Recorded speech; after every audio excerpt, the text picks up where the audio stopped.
Hello everyone, my name is Tai Abrams and I am the founder and CEO of Admission Squad, an organization that helps talented students from underserved backgrounds get into the specialized high schools and other top screen programs in New York City. Today I have a wonderful guest here with us. We are going to be talking about her experience attending Stuyvesant High School. We have Venus here. I'm going to give her an opportunity to introduce herself, and I'm going to turn it right over to you, Venus. Okay, so hi, my name is Venus Nnadi. I grew up in Queens Village, Queens, and I went to Stuyvesant High School, and now I'm at Harvard University. Awesome. Entering my sophomore year. I mean, she's at Harvard, okay? So we're going to go over her story just a little bit, just so you can get a chance to understand what it really took for her to get into Stuyvesant, what it was like to actually apply for Harvard, what her options look like, and then we're going to dig deep into what the transition into a school like Harvard looked like, being that she actually went to a school like Stuyvesant, okay? So let's start back in your middle school experience. So do you feel like you were, a competitive candidate? Do you feel like you were one of the top students? Do you feel like a lot of folks were even preparing for the specialized high schools? Okay, so I was definitely one of the top students. Well, I graduated valedictorian of my middle school, but my middle school didn't really challenge me that much. And in fact, I only found out about the specialized high school exam through one of my teachers in 5th grade, who pulled me aside and she was like, "You're one of the top students and I think you'd be a really good fit for the school." She told me about Stuyvesant. She didn't even tell me about any of the other specialized high schools, but she told me about Stuyvesant because it is the top specialized high school. And she told me what book I needed to prepare. I think she gave me the Barron's book, and she told me that I could use that to prepare for the specialized high school admissions exam. So I started self-studying by myself from that book, and then later on I took a couple of prep classes starting I think in my 7th grade, and then after that I took the exam, got into Stuyvesant.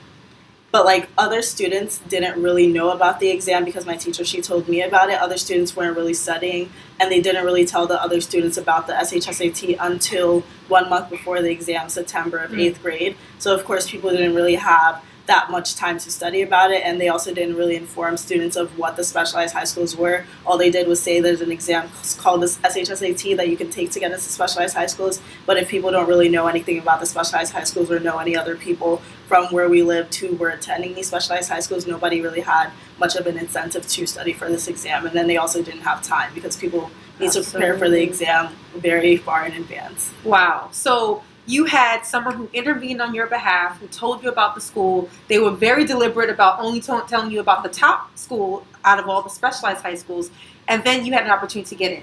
So what does life look like once you're in there? You notice that you're one of very few Black and brown students at the school. How did you navigate your experience? Okay, so getting into Stuyvesant was definitely a huge culture shock for me because the school that I came from, that I went to from kindergarten to 8th grade, everybody was Black or Latinx. So going into Stuyvesant was definitely a huge culture shock for me, but it never really deterred me from going into Stuyvesant because I knew it was one of the top schools in New York City and I did want to get a very good education. So one of the most important things for any student who looks like me to do once you get into Stuyvesant would be definitely to join ASPIRA in the Black Students League, which is the club for the Black and Latinx students. That's where I found my best friends and my biggest support system at Stuyvesant, because those are the students who look like me and who can understand what I'm going through day to day at Stuyvesant, understand where I'm coming from, share the same culture as me. So that's definitely something that you should join. We have meetings every week, and we also just hang out on our own all the time. That's how I met Angel Cologne, who is our faculty advisor and who is an amazing man. And he has a great office with really comfy couches, and we can always hang out there during the day, during our free periods or lunch period or whenever we want, and talk to him about anything we're going through. So definitely join ASPIRA and Black Students League. Do we hear that? If you are a Black and brown candidate getting ready to go to Stuyvesant High School, your first step is to join the Black Students League / ASPIRA. They work together. It's a phenomenal support network. And when you have this group of students to back you, along with Angel Cologne, you are going to be in a position to be successful. So that is your first step. Now, we also talk about, some of the academic needs. A lot of times students will transition into these high schools. It's rigorous, but they really weren't challenged at that level. So what are some of the resources that you can share that are available at Stuyvesant? Let's say you're struggling with your mathematics or your science classes, or you get placed into a course like physics. What do you do to get the additional remediation?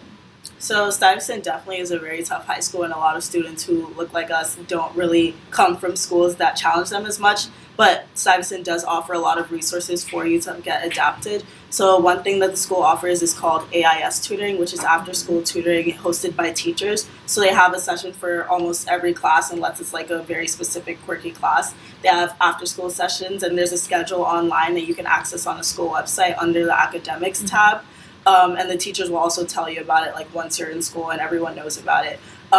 So you can go to those after school sessions. We also have peer tutoring through ARISTA, which is our National Honor Society. So you could sign up for free tutoring with another student who has taken that class before and has done very well in that class. And you can schedule whatever time to meet up. Sometimes people would meet up during free periods or before school or after school. So whenever you want, you could meet up with your peer tutor, and that's free. At Stuyvesant, everything's run on Facebook. So a lot of times, like for every class, like people will have a Facebook group with all the students taking that class during that semester, and that's where people will post questions. Like, for example, if somebody's stuck on a problem, people can walk you through the problem, or if something isn't working for the homework, or if somebody wasn't in class and doesn't know what the homework is, you can ask in the Facebook group. So definitely, like, if you don't have a Facebook already, make a Facebook, and parents, let your children make Facebooks. My mom finally let me make one when I got to Stuyvesant, because it is very crucial, and that's where everything is run at Stuyvesant in particular. Another thing is like just like study groups with your friends. Like if you once you get into a class, once you're in a class, like make sure you get contact information for like a couple of students in the class if you don't already have friends in that class, because like reaching out to friends if you have questions again is very helpful, but you can also use the Facebook group for it. And also like before tests, having study groups with friends. A lot of friends will study for a test like before the test happens, like either after school or during their lunch period if they have free periods or lunch periods in common. So definitely like using your peers. There are a lot of peer resources. You can also reach out to teachers and email them to schedule separate meetings with them if you're ever struggling in the class. Like if you don't know how you can improve in the class and you really want to know how you can get your grades better or like do better in tests, you can reach out to your teacher and meet up with your teachers, and teachers are very willing to help you out and let you know what you need to do and what you can do to improve in their class. So I'm hearing there are numerous ways that you can leverage the resources at Stuyvesant. We talked about AIS tutoring. We talked about ARISTA. Yes. We talked about if one of those avenues don't work for you, like if the AIS schedule doesn't work for you, you can actually leverage your teachers and come up with a unique schedule that works best for you and the teacher. We also talked about forming study groups with your peers to make sure that you stay on top of things. And I heard that parents need to be a little bit more open about letting their children have a Facebook account. You can monitor the account, but we want to make sure that they have an opportunity to network and collaborate with ease. So getting on Facebook is going to be helpful. I also noticed just watching some of the students at Stuyvesant, you guys are like mini celebrities at the school because they actually had social media platforms. So social media can be used for bad, but it can also be used for good. And I feel like they were able to establish connections through Instagram and Facebook by having their platforms already available online. So just keep that in mind, parents, as you go ahead and you let your children move on into these phenomenal schools. They are building a brand for themselves. They're building their portfolio as they get ready for the college admissions process. So that brings me to the next piece. What makes you stand out in the college admissions process? What are some of the action steps that you took while in high school to set you apart? So academics are definitely important. You definitely need to keep your grades high. Definitely take a lot of AP classes because everyone at Stuyvesant is smart. You need something more to help you stand out. So Sty offers so many APs, I think like 40 different APs. So definitely like apply to take as many APs as you can. Of course, don't overstress yourself. Don't do more than you can do. But if you feel like you're up for the challenge and if you feel like you can handle a little more and you want to challenge yourself in a certain area, definitely apply to take AP classes. Another thing apart from academics, because academics aren't everything. A lot of people think that all you need to do is have good grades, but the college process is very holistic. They look at not only your grades in the AP classes that you're taking, but also your extracurriculars, your recommendations. Definitely like have good relationships with your teachers, usually around like your junior year teachers or your sophomore year teachers, because they're the ones who will be writing your recommendations. So definitely make sure you form good relationships with your teachers, even if you like do something like take multiple classes with the same teacher. If you can do that, that will help you out. They look at your personal essays that you write, like the applications for the college. So make sure like you're developing your writing skills throughout high school, because you do a lot of writing for your college applications. And then also your extracurriculars. So that's like a very big part. And I think what helped me a lot I was very involved in school. I was in a lot of clubs. I was on the track team. I was in BSL ASPIRA. I was on the newspaper, the yearbook. I was on the step team. I did a lot of like volunteering and just a lot of things in high school that I was really passionate about. Mm-hmm. So like there isn't one specific type of club. You can join. A lot of people like think that you have to join something academic like Science Olympiad or the math team or something like that. But you can join whatever it is that you're passionate about, and as long as you're able to convey to in your college applications or in your interviews why you're passionate about what you're doing, and show that you're passionate about what you're doing by either like getting leadership positions in that club or like achieving like a really high level, like for example winning championships in a sport, like that's fine. So like you can do whatever it is that you want to do. A lot of people do like really different things, like they play like some really like weird instrument that a lot of people don't play, or they're like beekeepers or things like that. So like there are a lot of things that you can do, but as long as you can show that you're passionate about it and achieve a really high level, like that'll make you stand out in the college admissions process. Another thing is like joining organizations like outside of school too, because that will definitely make you stand out, because most people like stick to clubs within school. Mm-hmm. So I was in like my local youth council of my NAACP, and I think that that's something that definitely helped me stand out, because there was probably nobody else in my grade who was in their NAACP youth council.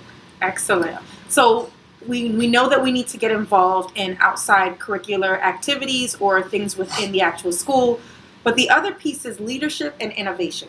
A lot of times colleges are, or even jobs or scholarships, they're looking for folks who demonstrate leadership. They can lead people, they can come up with ideas and move forward with them. They also can think outside the box. They can figure out problems that need to be solved and come up with viable solutions. So what are some ways that you were able to demonstrate leadership and innovation during your high school years? So I think definitely like getting very involved in a club, being active, attending meetings, and doing whatever it is you need to do for that club. That'll help you when it comes to applying for leadership positions. Mm-hmm. So I did have a lot of leadership positions in the activities I was a part of. I was captain of my track team. I was editor of both like the school newspaper and the yearbook.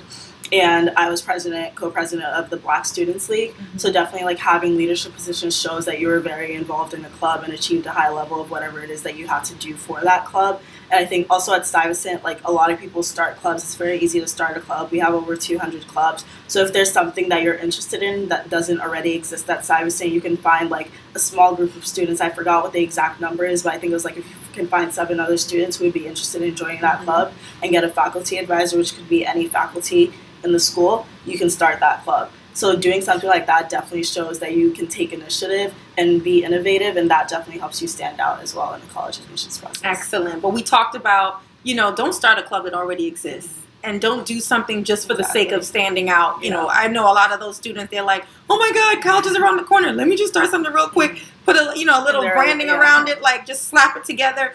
People will know when you're sincere. Mm-hmm. So make sure it's something that you genuinely have a sincere passion about. You see that the marketplace needs it. Marketplace could be your school. It could be the actual community environment, your church. Figure out something where there's an actual need that you can actually solve based on your skills, or if you know how to mobilize people around a certain issue. And that will certainly make you stand out. Yeah. Now, the other piece that I get a lot of questions about, which we didn't talk about briefly, is scholarships. So I know that the best way to get scholarships is definitely to stand out in the college admissions process. So we talked about excellent recommendations, high-level grades, taking rigorous coursework, establishing leadership, joining extracurriculars, things of that nature.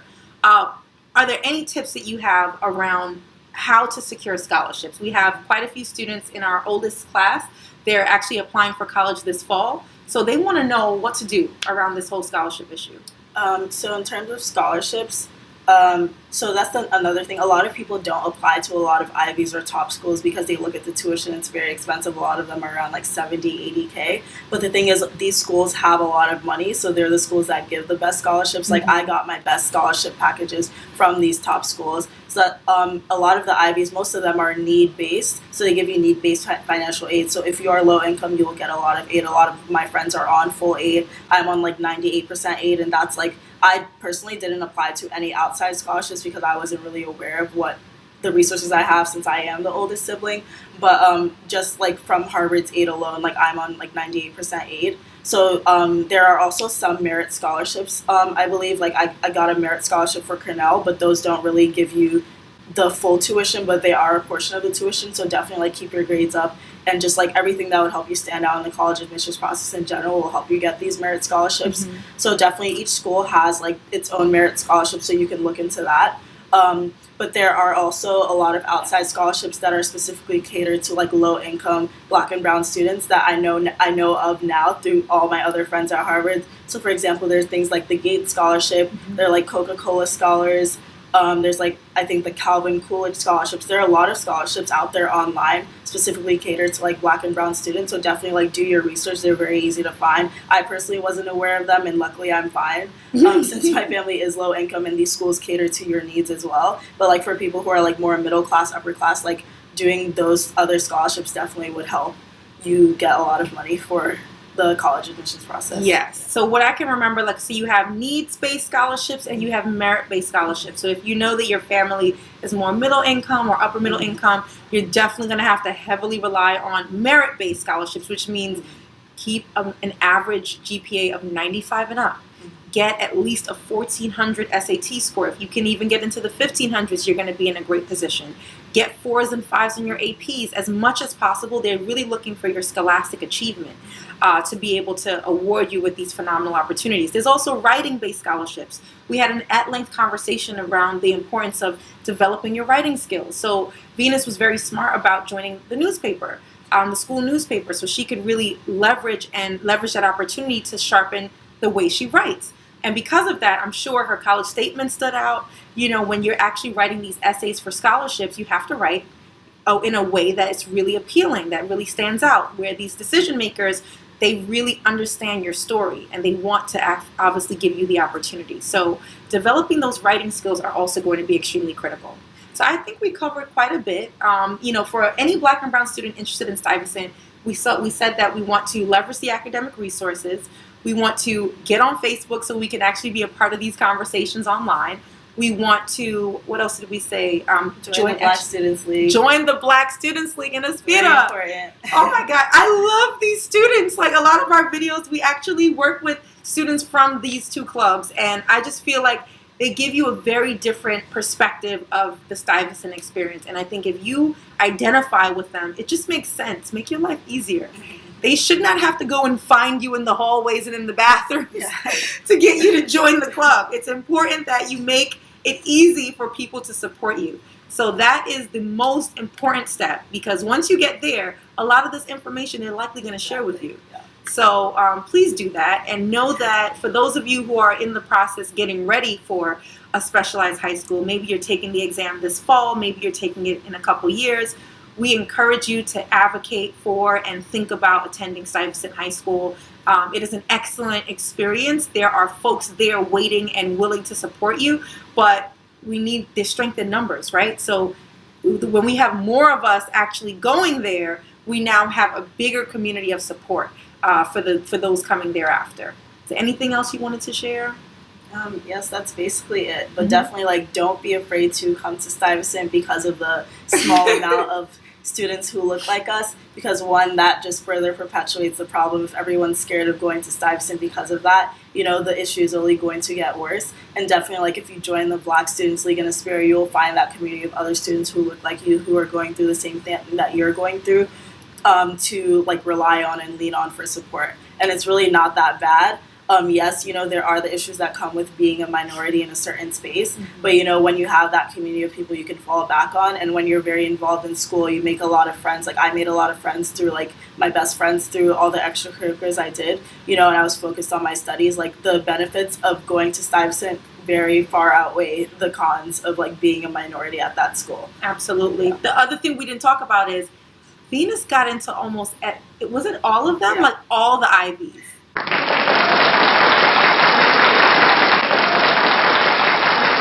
Yes, I'm gonna, like, you know, we need to give her a round of applause, okay? Like, she placed into all of them. So when we talk about, like, looking for candidates to stand out, I always say admissions counselors, when they come to New York City, their first stop is at the top schools. Let's be clear. You come to a new city, you're saying, who are the top schools here in New York? the first one of the first, you're gonna have like a Townsend Harris, but you're gonna have a Stuyvesant. Stuyvesant is gonna come up. Yeah, actually at U Chicago, like they have like most colleges have admissions counselors that read applications for different regions, but at U Chicago they have one that reads just Stuyvesant applications alone. That's it. That's it. So if we already starting at the top, you already halfway there.